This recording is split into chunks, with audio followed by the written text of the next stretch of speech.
Saya telah menunggu. Bila saya kata saya telah menunggu, maksud saya benar-benar menunggu sejak saya nampak pengumuman bahawa Daily Wire akan menentang Islam radikal dengan trailer baru ini. Saya macam, ayah, bagi saja pada saya. Dan ia keluar semalam dan saya tunggu untuk menontonnya supaya saya boleh tonton secara langsung bersama anda semua. Saya sangat teruja untuk ini. Dan sudah tentu, dengan pengumuman baru ini, Daily Wire menerima kritikan daripada golongan Islamis yang tidak begitu menyukainya. Alahai, kasihan. Memang malanglah untuk mereka. Sudah tentu, mereka cuba berpura-pura seolah-olah tiada pencerobohan yang berlaku dan kita semua tahu kebenarannya. Kamu semua berambuslah. Kalau kamu sedih sebab ada orang di luar sana buat filem yang bagus tentang perkara gila yang kamu lakukan, itu masalah kamu, bukan masalah saya.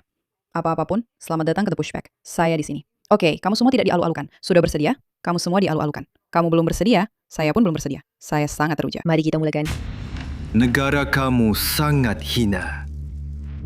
Kami yang mencintai dan berkhidmat kepada Allah telah melawan orang Amerika dan Zionis daripada wabak sekularisme dan tanah-tanah orang kafir.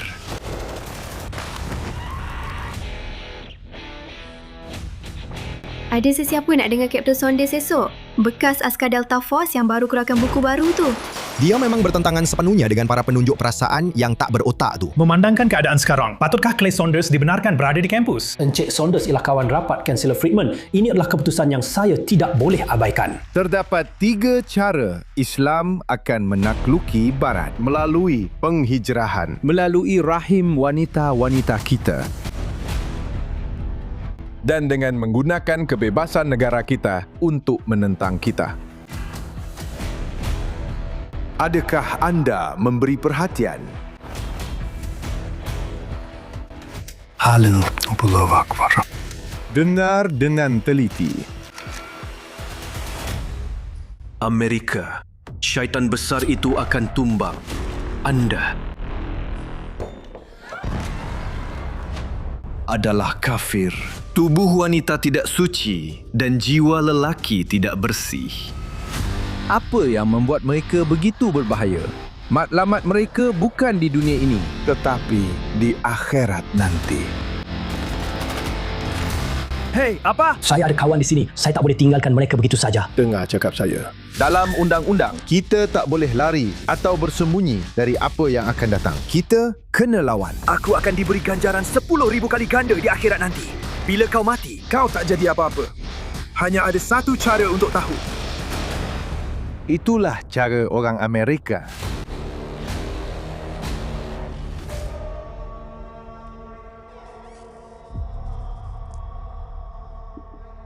Apa yang boleh saya katakan ialah tak sabar rasanya menunggu 16 September. Maksud saya, banyak perkara yang berlaku dalam trailer itu selain daripada rasa seperti saya sedang menonton, saya tak tahu, trailer 22 Jump Street. Dan kemudian, ia jadi sangat-sangat serius. Betul-betul mengejutkan saya. Selain daripada fakta bahawa mereka bercakap tentang 3 cara Islamisme cuba mengawal Amerika dan mengambil alih yang memang tepat sekali, mereka juga bercakap tentang apa yang membuatkannya sangat berbahaya. Fakta bahawa orang-orang ini tidak mencari apa-apa di dunia ini. Mereka hanya menunggu dunia seterusnya. Itulah yang membuatkan mereka kugeluku.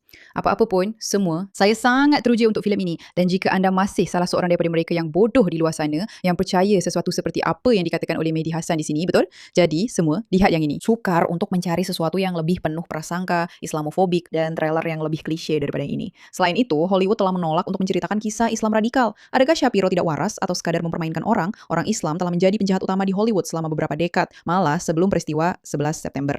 Menarik, bagus untuk tahu. Siapa peduli? Sejujurnya, tiada siapa peduli apa yang Mehdi mahu katakan kerana untuk dia benar-benar berfikir bahawa tiada seorang pun daripada kita boleh melihat bahawa ini adalah sesuatu yang baik sedang berlaku. Sebuah filem tentang bangkit, menentang kegilaan yang sedang berlaku. Membosankan.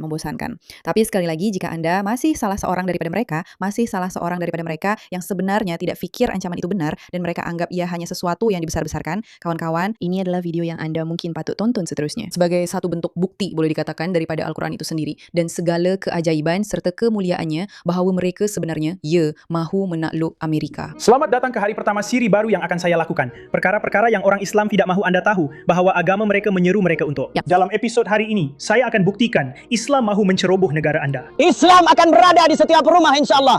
Seluruh dunia akan menjadi Muslim. Selain daripada orang Islam sendiri yang secara terang-terangan mengakuinya, kunci untuk memahami pencerobohan Islam datang daripada penaklukan Madinah oleh Muhammad. Ia berlaku dalam 3 peringkat yang berbeza dan jika anda faham peringkat-peringkat itu, anda akan melihatnya berlaku di sekeliling sekeliling anda di dunia hari ini? Ya, anda semua akan melihatnya. Adakah anda bersedia untuk belajar sesuatu? Langkah pertama, pelarian. Semasa Muhammad dan pengikutnya menghadapi penganiayaan di Mekah, beliau mendapat jemputan daripada seorang pemimpin di Madinah, seorang bukan Islam, untuk datang dan tinggal di Madinah sebagai pelarian. Jadi Muhammad sudah tentu bersetuju dan membawa ramai orang Islam ke Madinah. Hari ini, kita melihat perkara yang sama di Eropa dan sebahagian Amerika Syarikat, di mana orang Islam datang ke sempadan kita sebagai pelarian dan dijemput masuk oleh ahli politik yang bodoh dan tidak berakal. Langkah kedua, membina pengaruh. Setelah berada di Madinah, Muhammad mula membina masjid. Beliau mula mewujudkan kawasan kejiranan Muslim. Beliau mula mengislamkan penduduk Madinah. Beliau menyingkirkan kumpulan agama lain dan meningkatkan populasi orang Islam dengan ketara. Hari ini di Barat, anda dapat melihat perkara ini di mana-mana, terutamanya di tempat seperti East London dan Dearborn, Michigan, di mana terdapat masjid di setiap penjuru jalan yang melaungkan azan, mengganggu orang bukan Islam di kawasan tersebut. Terdapat kawasan yang orang bukan Islam tidak sepatutnya pergi, dan nama bayi lelaki yang paling biasa ialah Muhammad. Langkah ketiga, mengambil alih. Mereka belum sepenuhnya di sini, tetapi hampir. Selepas menubuhkan populasi Muslim di Madinah, Muhammad akhirnya mengambil alih kuasa politik. Selain memegang kuasa sendiri, beliau memastikan untuk melantik ramai orang Islam ke dalam jawatan berkuasa di seluruh Madinah. Saya sekali lagi merujuk kepada London dan Dearborn, Michigan sebagai bukti saya kerana nama datuk bandar mereka ialah Sadiq Khan dan Abdullah Hamud. Saya pasti tidak fikir seorang warga emas Michigan atau nenek Inggris akan mengundi orang dengan nama seperti itu. Sekarang, setengah individu ber-IQ rendah atau orang yang menafikan mungkin menafikan rancangan 3 langkah ini. Jadi saya merujuk kepada Lubnan sebagai bukti saya. Ramai orang tidak tahu bahawa Lubnan pernah menjadi negara majoriti Kristian Maronit, tetapi disebabkan penghijrahan besar-besaran pelarian Palestin yang mempunyai ramai anak dalam setiap keluarga, kini ia menjadi negara yang diperintah oleh orang Islam dengan Hizbullah, sebuah organisasi pengganas, sebagai kerajaan mereka. Sekarang, biar saya tanya anda satu soalan. Sebagai seorang rakyat Amerika, saya lihat di tempat seperti Dearborn, Michigan, keluarga Muslim mempunyai ramai anak. Jadi apa yang negara saya lakukan untuk menangani rancangan jelas untuk menakluki negara kita melalui perubahan demografi ini? Saya akan beritahu anda, kita menggugurkan 1.100.000 bayi setiap tahun. Kita perlu lakukan sesuatu, atau kita akan jadi seperti Lubnan dan Madinah sebelum ini. Ya, ia menakjubkan bila anda sedar bahawa sebab mereka tidak mahu anda tahu sejarah adalah kerana jika anda baca sejarah, anda akan nampak bahawa ini adalah satu rancangan. Ia sesuatu yang mereka lakukan berulang kali. Dan apa yang kerajaan anda lakukan? Tidak, kerajaan anda tidak buat banyak pun. Dan itulah sebabnya ada pihak di luar sana, seperti syarikat media besar, yang cuba sendiri melakukan sesuatu untuk melawan suara-suara seperti Mehdi yang berkata, kamu semua hanya bersikap prejudis. Tidak, kamu semua adalah penceroboh. Kamu semua adalah masalah. Kami sebenarnya bukan masalahnya. Kami yang perlu berhenti menjadikan kamu semua sebagai masalah. Kita perlu berhenti mengundi orang yang fikir kamu semua baik-baik saja. Kita perlu berhenti mendengar orang dan media yang menggambarkan kamu sebagai golongan sederhana. Ya, ia tidak akan berhasil. Dan filem seperti ini, filem yang benar-benar membincangkan isu-isu ini sebagaimana adanya dan mengingatkan kita bahawa kita perlu melawan perkara-perkara ini dan ingat apa yang sebenarnya mereka rancang dan apa yang mereka cuba lakukan. Dan ia bukan sekadar kumpulan kecil pelampau yang terpencil, tetapi lebih kepada bagaimana orang-orang ini beroperasi. Filem seperti ini adalah penting. Dan inilah masalahnya, sekali lagi, dengan entiti seperti Hollywood yang bukannya cuba mengetengahkan idea untuk membantu menyelamatkan masyarakat, tetapi sebaliknya mahu mempromosikan idea seperti mencacatkan anak-anak kita. Apa-apa, terima kasih atas perhatian anda terhadap perkara ini.